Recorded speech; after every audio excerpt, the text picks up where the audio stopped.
By freezing foods properly, we can store them longer. Amy Goodman, senior editor of All You magazine, is here with some storage tips.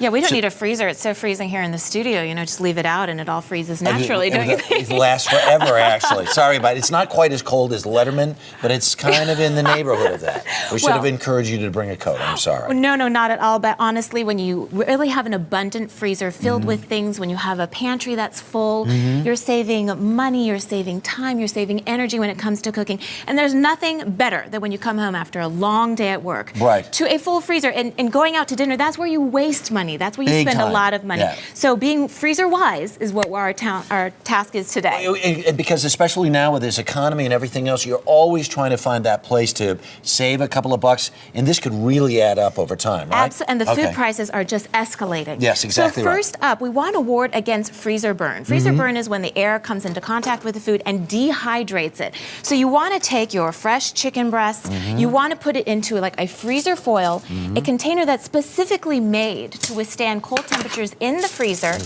or a Ziploc bag or zippy bag. Oh, you're doing an excellent job. You really want to make this as airtight as possible. That's right. You do not want to have the food to have any contact with the air. Excellent. Good job. Now, would you put this in there then after this? You could if you wanted to, but it's actually not necessary. This is freezer this is enough? foil, so this is absolutely You just wouldn't know enough. what's in there. Right. Well, you have to make your little notes with your Marky pens now, wouldn't you? Oh, okay. Where am I? All right. Bring the Marky pen.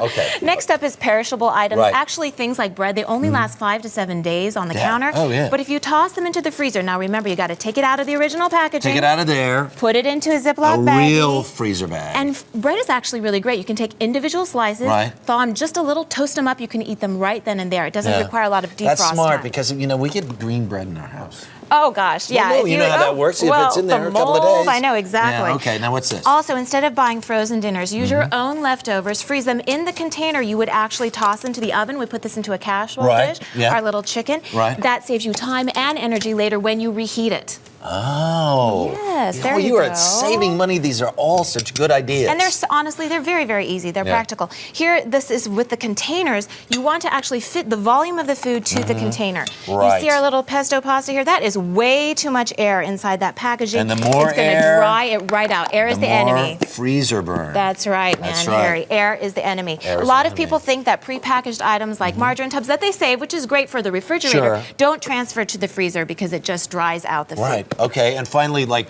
proteins. Can you do that? Well, yes. This is about how long they last in the actual freezer. When it comes to things like bread, it lasts up to a year. Ground meat, 4 months. When you have fish, it can last up to 6 months, which is great. A whole chicken, up to a year, and fresh fruits and vegetables. We can enjoy them all year long because you can save them for up to a year. Amy Goodman, good job. Thank Way to go. you. Thanks so much.